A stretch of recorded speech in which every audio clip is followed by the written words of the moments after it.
Dr. Anthony Fauci discusses Care Resource World AIDS Day and Smart Ride.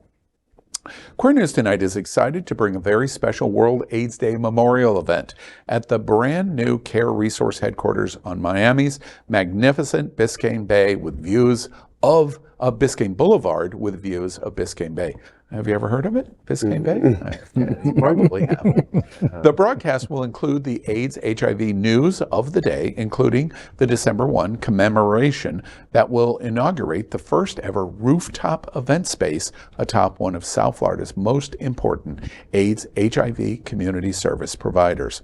After all, in 1985, the first ever American and worldwide white party in Miami entered an age of LGBTQ plus entertainment for a cause that became a model for AIDS and HIV fundraising for the entire world.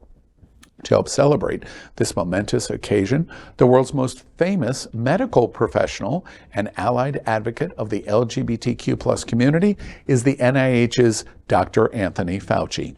I sat down in America's only television interview with a person who helped identify what would later become known as AIDS in 1981. He was the architect of PEPfar that is credited for saving more than 20 million people around the world. This month, Dr. Fauci will retire after 54 years with a career that started with AIDS in the 1980s to the COVID-19 pandemic in 2020 and all the way through to today and his retirement at NIH. In this exclusive interview, we talk about his last World AIDS Day and much more. I asked Dr. Fauci about the recently completed local AIDS HIV fundraising event that I attended, the Smart Ride, which raised more than $1 million, doing a 165-mile bike ride from the University of Miami to Key West. I also asked him about the importance of local service providers like Care Resource in contrasting that to federal agencies. Here is some of what he said. I just think we've got to keep the momentum alive, both from a federal government supporting HIV and AIDS research. There's a lot we have to do. We've come a very, very long way with long-acting antivirals for prevention and for treatment. We still need a vaccine. We still need a cure. I think it's really important to keep the attention and the momentum going. And fundraising efforts on the part of the community is absolutely critical. It's good because in and of itself it's good, but it also puts attention to the fact that we still have a ways to go, because we don't want the federal funding to diminish. We want that to keep up and in fact increase proportionately to the increases in other areas of diseases. We also had an opportunity to talk about World AIDS Day, the annual event that started early in the epidemic, first observed in 1988. Dr. Fauci talked about the continued importance of World AIDS Day visibility. Well, the answer is very similar to what I said about the importance of fundraising. It just keeps the attention on this. HIV is not over, period. Remember now, we still have in this country a significant number of new infections, 36,000 new infections a year. We still have a situation where we don't have access to life-saving therapy to many people in different parts of our country. We have underserved groups. We have underutilized PrEP. Now that we have PrEP that can be given in an injection every couple of months and hopefully soon every 6 months, we can't just say it's over. It's not over. It's not over in the United States and it's not over globally. True, we've done very, very well. I mean, the whole idea of undetectable equals untransmissible is a huge, huge positive issue that's occurred. Pre-exposure prophylaxis, now that we can do it in such a user-friendly way, is huge. But it's not the end of the game. The end of the game is EHE, ending the HIV epidemic.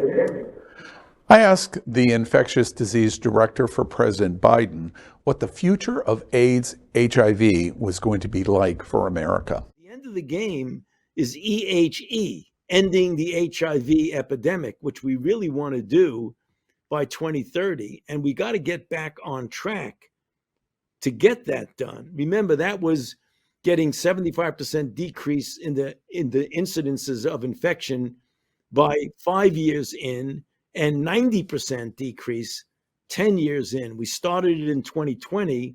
We're behind pace for 2030. This interview was planned through strict White House guidelines for just 10 minutes. Dr. Fauci gave the LGBTQ plus community his only television interview, and it was 30 minutes. He discussed his relationship with ACT UP founder Larry Kramer and Kramer's claim that Fauci was a murderer. We discussed his days in the White House and his reaction to the daily White House briefings that we all watched every day, including Trump tweeting #FireFauci right in the height of the pandemic response.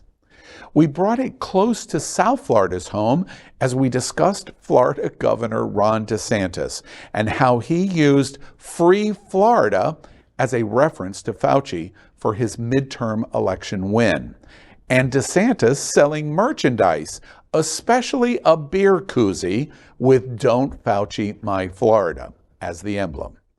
Fauci's response was epic.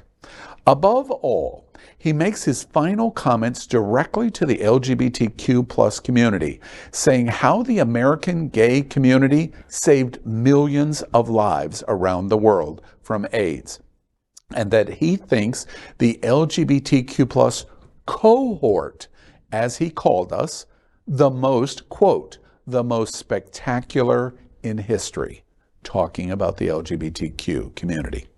His final comments are breathtaking, and stay tuned for the full interview. We invite you to join us on December 1st on World AIDS Day at Care Resource Miami and their new rooftop event space for an incredible and moving commemoration to the 750,000 Americans and 41 million people worldwide who have died of AIDS HIV and the millions more that live with HIV. Attend in person, or you can watch the entire event on Queer News Tonight on Roku, Apple TV, and other streaming platforms. It was an amazing interview.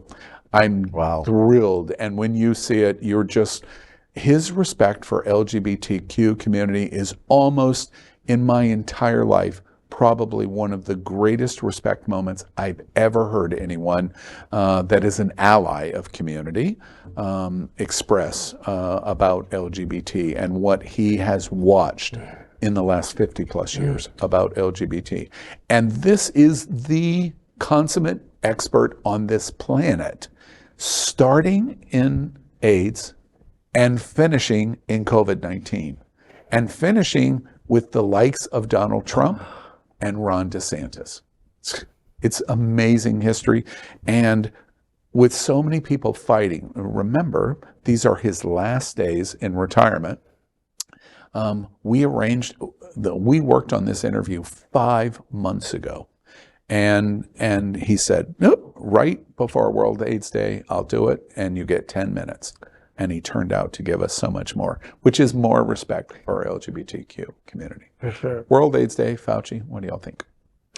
I mean, I don't think it's an understatement for the LGBTQ plus community that he's a hero to our community. I think during the COVID-19 pandemic, there was such unnecessary criticism, even from our own community, for his work. And science is not an exact product, and it goes through changes, evolves, and the ignorance of our governor and the ignorance of people that are buying a beer koozie are not people that are going to solve the AIDS and HIV epidemic. So I'm happy to honor him and very proud of him being part of this interview. Just topically, because you pointed out, I want to go back to the Kramer conversation. Kramer wrote on the cover of the San Francisco Examiner that Fauci and his decision-making policies at NIH was a murderer and he was killing gay men, wrote that. And in all of the fights, Fauci talks about the fights that he had with Kramer and other leading ACT UP and other advocates at the time, and then talks about how Kramer and he grew to love each other and embraced each other. And he would constantly call Kramer out that he would do an interview he did an interview on CNN early in the days of CNN and just destroyed Fauci. And Fauci would say afterwards, Larry, why would you say this and that? Well, because I needed to create attention for what was going on. But that's marketing. That's not you and I. And it was a super interesting glimpse behind the scenes that the two were complete adversaries over AIDS, but they were complete loving friends with each other. It was just amazing. Well, it speaks to Fauci's resilience that he not only survived Kramer, but he also survived Trump. Yeah, and it was good training, wasn't it? Exactly. So he earned this retirement. I think that they were, in their own way, working together. I mean, those days, many of us remember those days. We had to yell and scream in the street, and you had to get on the news somehow. Somehow you were only going to get 5 seconds, 10 seconds on the evening news. If they could show ACT UP, if they could show us running down the street in Manhattan for 10 seconds, we knew that got beamed, and people knew that there was something happening. Because the president wouldn't say the word AIDS. We couldn't get federal funding. There was a lot of stuff going on. I remember those days. I remember helping to write a paper for the World Health Organization, and Dr. Fauci and all the top infectious disease doctors coming to Manhattan. Everybody presented on the Intrepid, and they put us on the Intrepid off the island of Manhattan because they didn't know if people were going to try to kill us for doing something. There's so many things happening today that I'm like, I lived through this once. Why are we redoing this? To your point, he recalls a conversation with Kramer where I believe it was President Bush, first Bush, that he was talking about, that he needed to get more attention from President Bush. And what he should do to get attention, Kramer recommended to Fauci that he chain himself to the fence at the White House to be able to speak to President Bush. And Fauci's response to Kramer was, President Bush is a friend of mine. All I have to do is call him.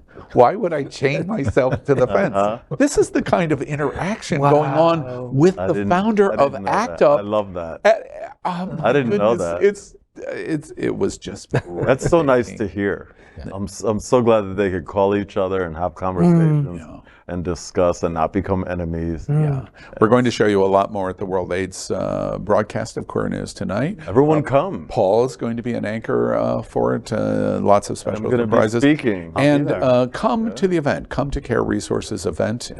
It's in Miami. Did you know that it's in Miami? It's in Miami on the rooftop. That's south of here, right? Yeah, just south of here, across the border. Don't miss it. It's going to be World AIDS Day is super important for all of us, and we have a lot to celebrate here at the end of the year.